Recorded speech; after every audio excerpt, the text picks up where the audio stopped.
National Socialist to Nazi. Politics and English Language. In downtown Vienna, there is a small square called the Jewish Plaza, Judenplatz. Right in the middle of this area stands a house-shaped marble monument devoted to the memory of 65,000 of Austria's Jews who perished during the time of the Holocaust. The names of various concentration camps to which these victims were relegated are all carved around the foundation. Facing the front of this symbolic marble house, one can see a large inscription engraved on its marble steps in 3 languages. The inscription on the left is in German, the one on the right is in English, and the one in the middle is in Hebrew. The German one says, "In commemoration of more than 65,000 Austrian Jews who were killed by the National Socialists between 1938 and 1945. So does the Hebrew one in the middle. Yet the English version reads, "In commemoration of more than 65,000 Austrian Jews who were killed by the Nazis between 1938 and 1945. 2 years ago, when I visited this monument for the first time, I did not pay the slightest bit of attention to that small linguistic discrepancy. However, last summer, when I visited Austria again, I became intrigued with this peculiarity.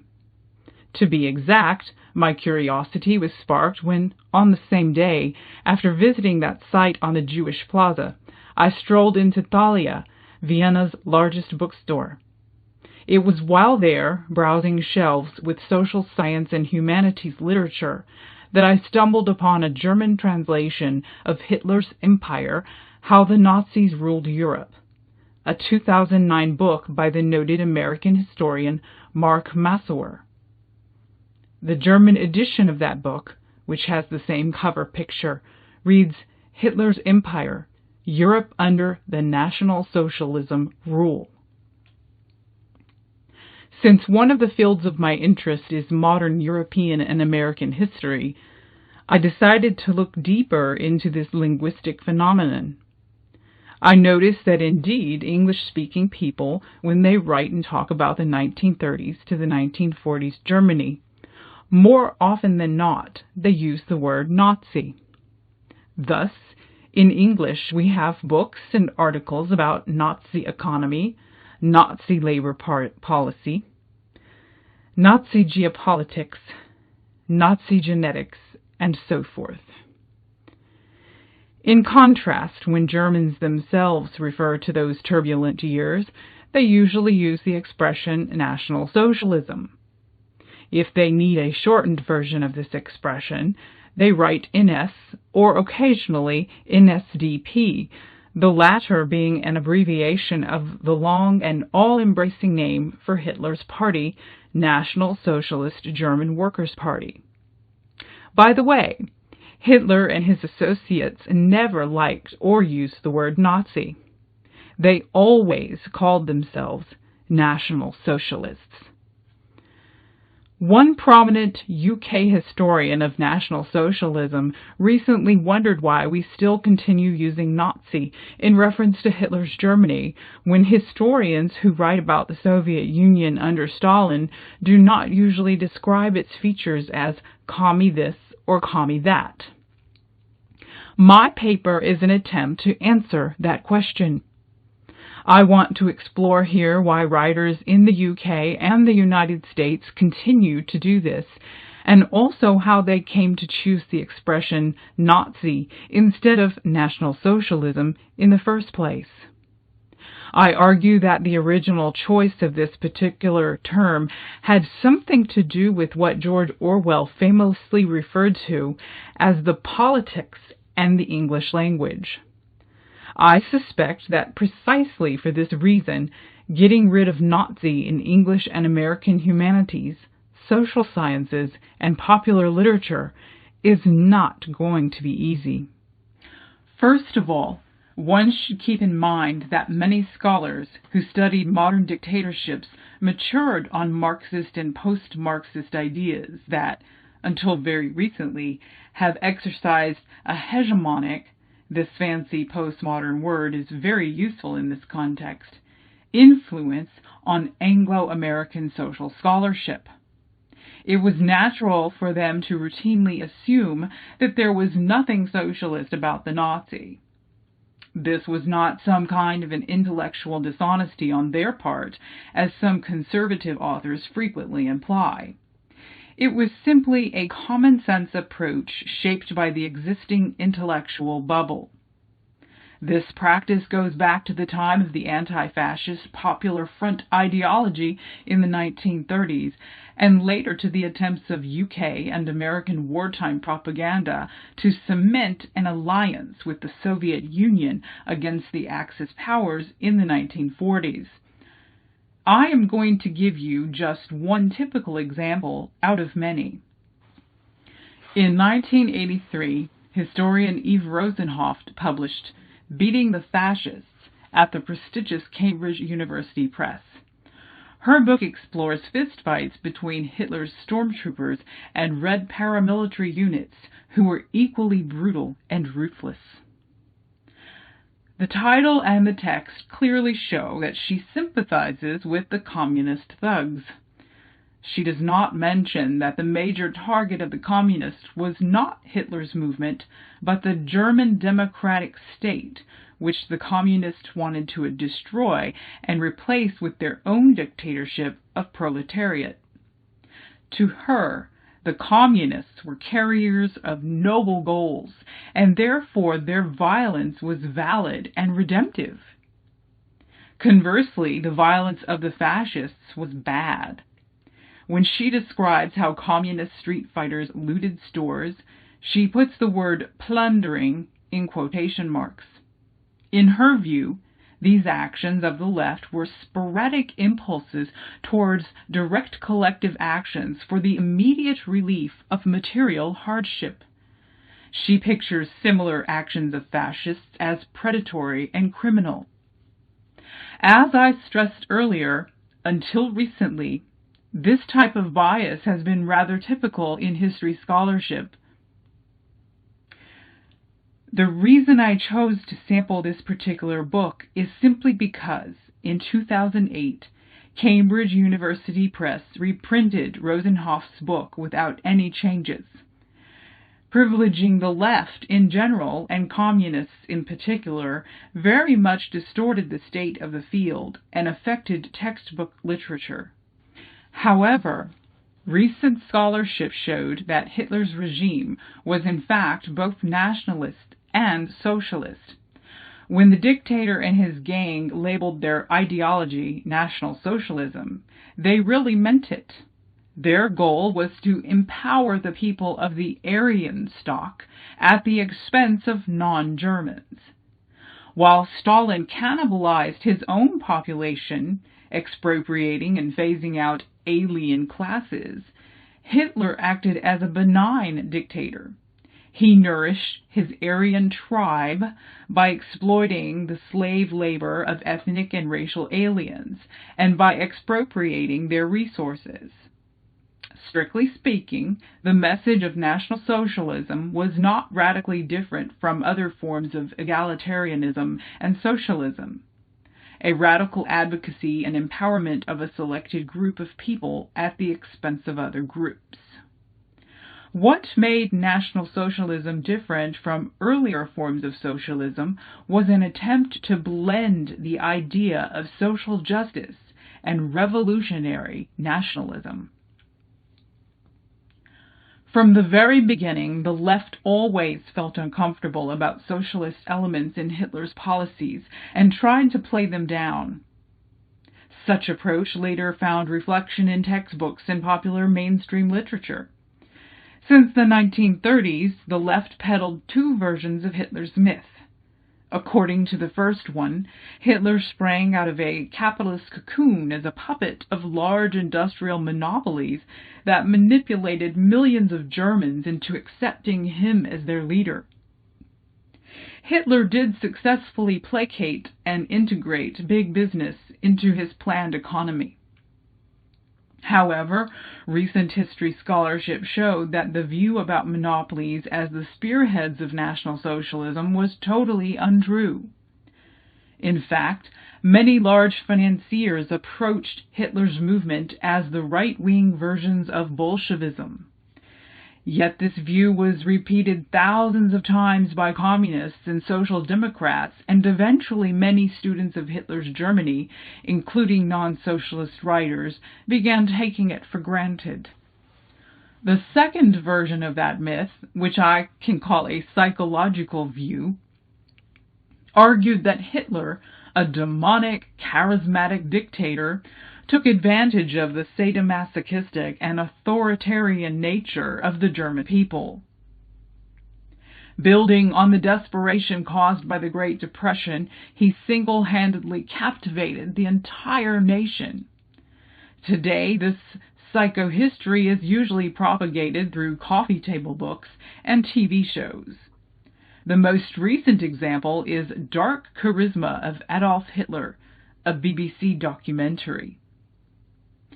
Who shaped this mythology? The tale about Hitler as a puppet of big business was mostly disseminated by the communists. Although many non-communist left and liberal writers agreed with the capitalist interpretation, they also favored the sadomasochistic myth. Instrumental in shaping these two tales among UK and American audiences were German and German Jewish émigrés intellectuals. Ideologically, they were mostly social democrats. It was these people who were responsible for introducing the expression Nazi into English usage in opposition to Sozi, a colloquial abbreviation that Germans sometimes used for social democrats. Like Nazi, Sozi did not take root in the German language. Among these immigrant intellectuals, a group of scholars, who collectively called themselves the Frankfurt School, played a crucial role. The Frankfurt School was a motley community of scholars with explicit Marxist background. Occasionally clustered around the Institute for Social Research in Frankfurt, Germany, they later escaped from Hitler to the United States, where they regrouped in New York City. Their major intellectual signature was an attempt to humanize Karl Marx's teachings and marry them to Sigmund Freud's ideas.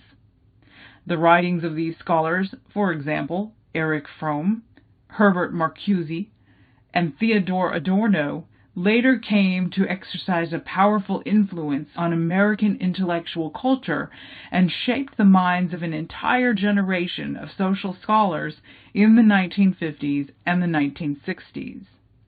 During World War II, several Frankfurt scholars and simultaneously close friends, Marcuse, Franz Neumann, and Otto Kirchheimer, went to work as intelligence analysts for the Office of Strategic Services, OSS, the predecessor of the present-day CIA. Before the Cold War started, U.S. intelligence services did not care too much about the left background of those experts.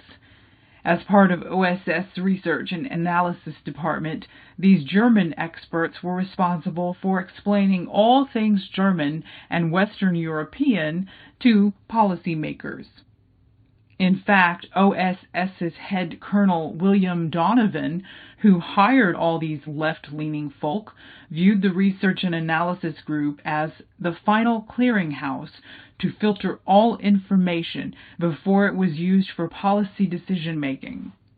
Marcuse, one of the chief OSS European experts, explicitly stressed that his personal goal in working for the U.S. government was influencing the way Germany was presented to the American people in press, movies, and propaganda.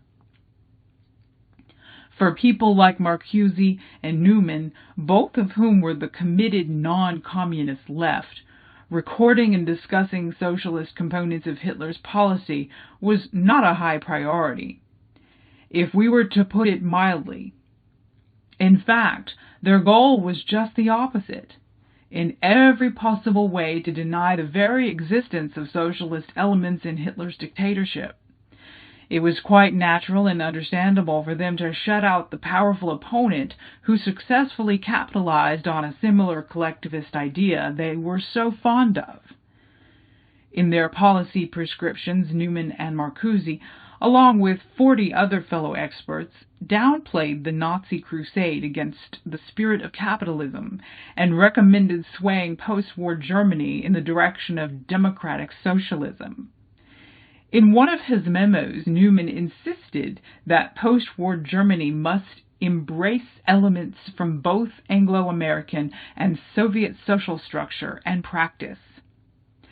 Translating this message into practical recommendations, the Frankfurt advocated a privileged treatment for the organized left at the expense of all other political parties, and insisted that U.S. occupational administration in Germany maintain the centralized control of economy imposed during Hitler's years.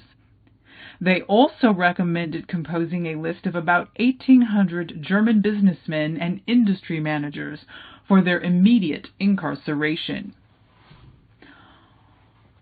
Although not members of Hitler's party, all these individuals were to be locked up just in case, since, as Marcuse put it, they were essential for the rise and maintenance of Nazism.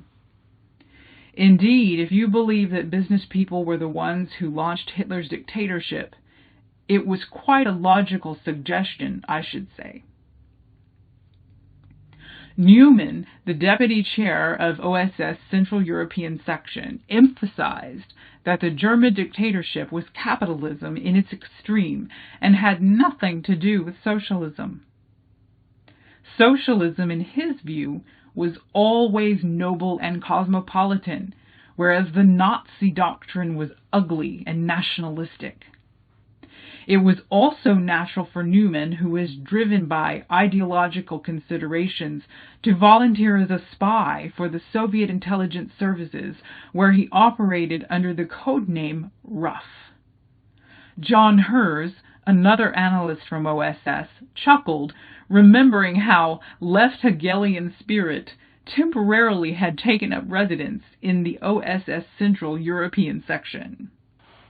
My major argument is that the expression Nazi established itself in English usage in the 1930s to 1940s for two reasons. First, it was an instinctive desire of the left-leaning German immigrants, such as Marcuse and Newman, and their English-speaking sympathizers, to find a convenient way to get around socialist elements in Hitler's dictatorship. Second, the term became useful for UK and American media, politicians, and propaganda workers who were reluctant to offend the Soviet Union, their wartime ally. By the way, it was precisely after 1942, when the Soviet Union became a full-fledged Anglo-American ally, that the usage of Nazi was becoming increasingly popular and almost totally phased out the term National Socialism. This particular turnaround was especially visible in the writings of Marcuse. In 1943, he wrote a propaganda memo for the U.S. Office of War Information, where he came up with a set of guidelines on how to successfully mobilize the American population against the enemy by using loaded words that should be hammered into the minds of people. Marcuse stressed that such expressions as totalitarianism were not good enough for propaganda purposes because they were too abstract for the populace to swallow. Dictatorship in references to Germany was not good either because this word blurred the difference between Germany and the Soviets. This could undermine the unity of the Allies. I should add here that in the 1930s and especially the 1940s, the Frankfurt scholars silently agreed not to say anything bad in public about the Soviet Union, both for the sake of the leftist cause and for the sake of holding an anti-fascist alliance, although all of them knew about Stalin's murderous policies. So what was a good term for him? Marcuse pointedly stressed, Nazis and Nazism, not National Socialism, still seem to be the most adequate symbols. They contain in their very sound and structure something of that barbaric hate and horror that characterize both references. Moreover, they are free from the national and socialist illusions which their unabridged form might still convey. Marcuse also regretted that this useful loaded term was still confined to the German regime only. To correct the situation, he suggested that American radio and print propaganda workers not only mainstream the expression Nazi, but also expand it to fascist Italy and Vichy France. As if following his own advice in his text written after 1942, Marcuse clearly switched from National Socialism to Nazi. With regard to Japan, as Marcuse remarked in passing, the popular expression Japs would work just fine for propaganda purposes, and no change was needed.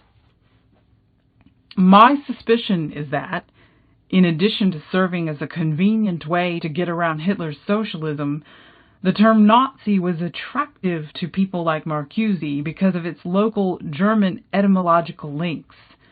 Thus, people in Bavaria, southern Germany, traditionally applied this particular word, sometimes also spelled as Nazi, as a derogatory nickname to talk about backward, clumsy, and awkward peasants. However, Nazi was not what in English we usually call rednecks. Bavarian inn peasants were not viewed as dumb country bumpkins. On the contrary, they were expected to behave as mischievous tricksters capable of playing people and taking advantage of their own image as unpolished peasants. A second related link was that Nazi can also be traced to a popular Bavarian and Catholic Austrian name, Ignatius. In fact, the first references to National Socialists as Nazi were recorded in Bavaria somewhere in 1924. Obviously, and I am speculating here, those who were the first to use it in reference to the National Socialists implied that, in a cunning manner, Hitler's associates skillfully catered to low-level populist instincts of street crowds, which was certainly the case.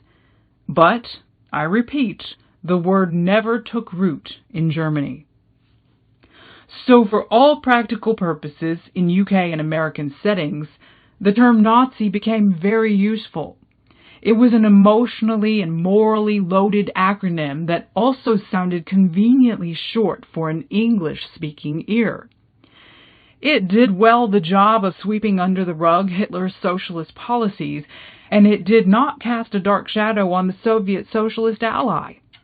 Ironically, in his later book, One-Dimensional Man, 1964, Marcuse provided a brilliant analysis of an undercurrent meaning of such word abbreviation games, although he never thought about applying this analysis to the expression Nazi that he and his friends promoted. Marcuse deciphered instead the hidden meaning of such abbreviations as NATO, UN, and USSR. Marcuse correctly noted that despite shortening these lengthy names for pure practical goals, in this case one also deals with what he called the cunning of reason, when an abridgment to help repress undesired questions. For example, he stressed that the abbreviation of NATO hid the fact that it was a treaty concluded by nations from the northern Atlantic area. If unabbreviated, stresses Marcuse, it might make people wonder what Turkey and Greece were doing in this organization. Using a similar logic, one can deduce the same cunning of reason in the acronym Nazi. So following Marcuse, one can say that, if unabbreviated, the term National Socialism might make people wonder what socialism is doing in this expression. George Orwell once remarked that ideologically driven usage did reflect existing social reality. Nevertheless, he was convinced that various silly, politically charged words and expressions might disappear, not through evolutionary process, but because of conscious action of a determined minority. I am not so optimistic. First, the term Nazi has firmly established itself in a general English usage as a metaphor for an ultimate evil, and I am sure it will stay there. Second, as for this term's narrow meaning as a reference to Hitler's Germany, let me share with you one little story of how English language publishers still dance around Hitler socialism. Here is the book that has been written by a prominent German historian, Gott's ally, which I used in one of my classes a year ago. Its original German title reads, Hitler, People's State, Plunder, Racial War, and National Socialism, 2005. However, its American title mutated into Hitler's Beneficiaries, Plunder, Racial War, and the Nazi Welfare State, 2006. Apparently, to spare the sensibilities of left-liberal audiences, an American publisher had the original title completely removed, along with the word socialism in the subtitle. Yet he simultaneously injected welfare to obviously intrigue those Americans who cannot stomach the phenomenon that stands behind this word. A UK edition further sanitized the title as follows, Hitler's Beneficiaries, How the Nazis Bought the German People, 2006. Not only has socialism disappeared here, but also the word welfare that, as I assume, remains so dear to the dominant majority of the well-rounded people in the UK. So I think we might still need to perform a lot of intellectual exorcism before we can say goodbye to the Nazi for sure, and begin calling them what they were in reality, National Socialists.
Ja, aufwärts, der Sonne entgegen.